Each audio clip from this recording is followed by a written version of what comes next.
Hello students, मैं हूँ शिप्रा और आप देख रहे हैं मेरा यूट्यूब चैनल शिप्रा क्लासेस। और मैं हूँ शिप्रा।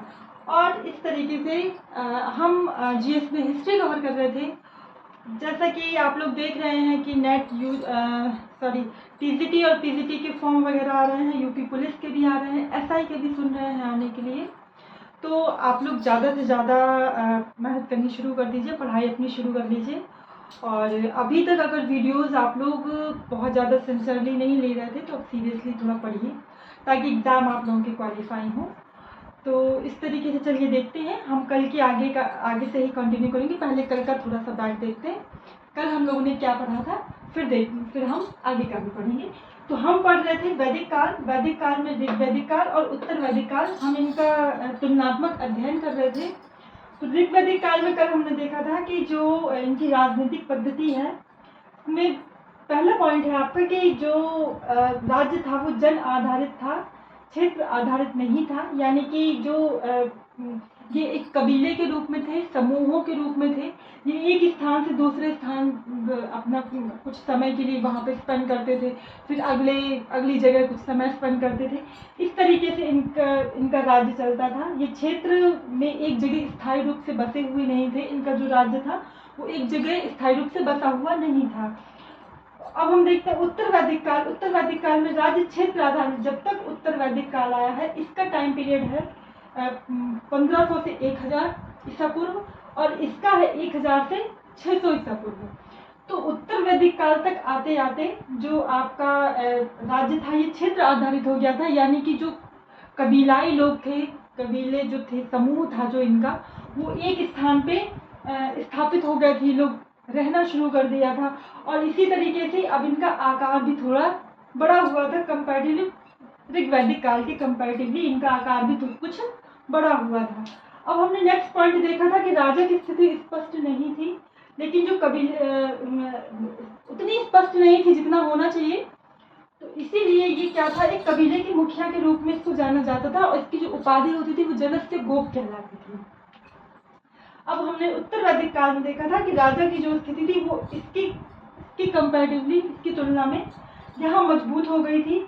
और राजा की जो उपाधि थी सर्वजनीन और सर्वभूमिपति और एक राज जैसी उपाधियां ये लेने लगे थे। और इस तरीके से इनकी उपाधियों में भी बढ़ोतरी हुई, क्योंकि ये एक क्षेत्र पे रहने लगे थे। 1000 ईसा पूर्व से जो 600 ईसा पूर्व का काल है उसमें यहाँ पे लोग एक क्षेत्र में रह रहे थे। आकार में भी बढ़ोतरी हुई है, स्थिति भी मजबूत हुई है, और उसकी राजा की उपाधियां भी एक उपाधि से सर्वजनीन, सर्वभूमिपति और एक राज जैसी उपाधियां हो गई थी।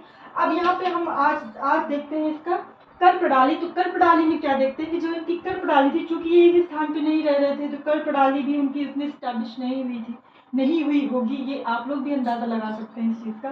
तो कर प्रणाली स्थापित नहीं थी। फिर भी एक कर था बलि एक कोई कर नहीं था, बट बोल सकते हैं कि बलि एक मतलब कर था, क्योंकि ये स्वैच्छिक कर था।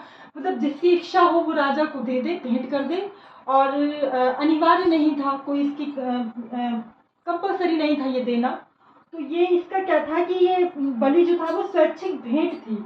मतलब कि हमको अगर अच्छा लग रहा है तो हम दे रहे हैं राजा को, अदरवाइज हमको नहीं, अगर ये सब चीज़ें महसूस हो रही है तो हम नहीं दे रहे हैं। तो इस तरीके से ये कोई स्वैच्छिक भेंट थी, कोई अनिवार्य नहीं था। तो अब जब बलि अनिवार्य नहीं था तो अब जो इनका समूह था, तो इनके समूह में ये कैसे चलता था, मतलब आय का क्या साधन था।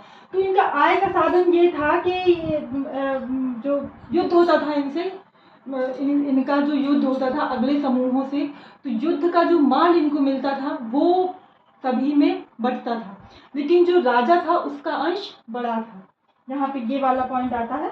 और इनकी उत्तर वैदिक काल की जो कर प्रणाली थी वो इसकी तुलना में थोड़ी सी पूरी तरीके से स्थापित नहीं थी, बट कुछ मजबूत हुई, और उतना स्थापित नहीं थी। और कर के नाम पर हम देखते हैं कि बलि, भाग, शुल्क ये अनिवार्य बना दिए गए थे, क्योंकि ये क्षेत्र पर रहने लगे थे।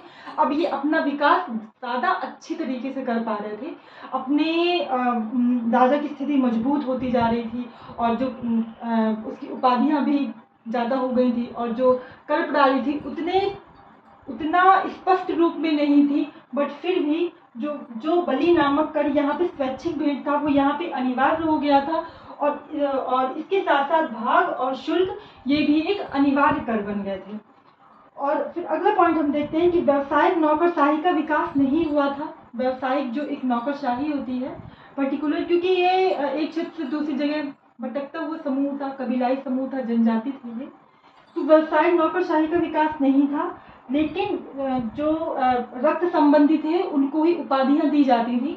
तो रक्त संबंधी एक सीमा तक रहेंगे, तो एक सीमा तक ही इनमें अधिकारी होते थे। जैसे कि उनकी जो कुछ मुख्य उपाधियां थी, जैसे कि युवराज है, महिषी, राजा की पत्नी को उपाधि मिलती थी। सेनानी था, ग्रामीणी था, गांव का मुखिया होता था, विश्वपति था, पुरुष था, दुर्ग का रक्षक, उसको पुरुष कहते थे, और राजपति ये चारागाह का प्रधान था। इस तरीके से हम देखते हैं कि रक्त संबंधी जो लोग थे उन लोगों को ही उपाधियां दी जाती थी, जो कि एक सीमित मात्रा में थी। और हम उत्तर वैदिक काल में देखते हैं कि व्यावसायिक नौकरशाही का विकास यहाँ पर भी नहीं हुआ था, बट जो अधिकारियों की संख्या थी वो उनमें बढ़ोतरी हुई थी। जैसे कि हम देखते हैं 12 रत्ने, तो इनमें 12 रत्न आता है, ये आपका उत्तर वैदिक काल में आता है, जो कि 1000 ईसा पूर्व से 600 ईसा पूर्व तक का काल रहा ये। तो ऋग वैदिक काल की तुलना में उत्तर वैदिक काल में आप चीज़ों को ज़्यादा विकसित अवस्था में देख पा रहे हैं। हालांकि उतना स्थापित यहाँ पे भी नहीं है, बट कुछ मजबूती आप समझ पा रहे हैं यहाँ पे भी। अब हम अगला पॉइंट देखते हैं कि जैसे कि 5वां पॉइंट इसका, कबीलाएं संस्थाएं थी जो राजा पे अंकुश लगाती थी।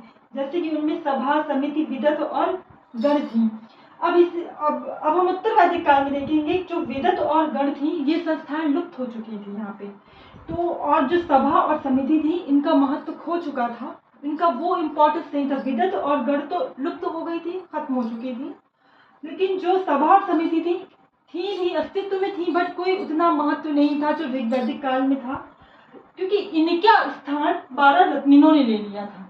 तो जो 12 रत्न अधिकारी थे अब इनकी ज़्यादा इम्पोर्टेंस हो गई थी और इनका उतना महत्व यहाँ पे नहीं रह गया था। अब हम 6वां पॉइंट देखते हैं इनका।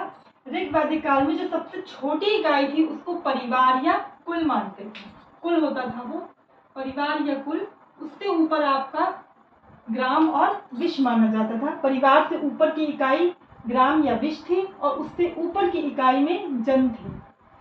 अब उत्तर वैदिक काल में आप देखते हैं यहाँ पे परिवार और कुल सबसे छोटी इकाई के रूप में था। जैसे कि आप अभी देखते हैं जिला है, जिले के ऊपर राज्य है, राज्य के ऊपर फिर कई राज्य मिलकर के एक केंद्र बनाते हैं।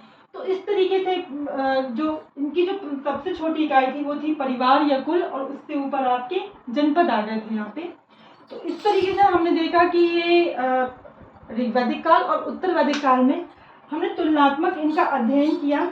ये इनकी राजनीतिक पद्धति थी। अब आगे चल करके हम इनकी आर्थिक व्यवस्था पढ़ेंगे, जो कि आप लोग कल कंटिन्यू करेंगे इसको। आप लोग इसी तरीके से मेरी वीडियोस वगैरह देखते रहिए, और जो भी कमेंट्स हो, जो भी चीज़ें हों, कमेंट बॉक्स में लिखते रहिए। और आप लोग जो चीज़ समझ रहे हैं, जो भी क्वेश्चन हो आप लोगों का, जो भी चीज़ हो इस टॉपिक से रिलेटेड, वो सारे क्वेश्चंस करिए और मैं आप लोगों के डाउट्स क्लियर करने की कोशिश करूँगी।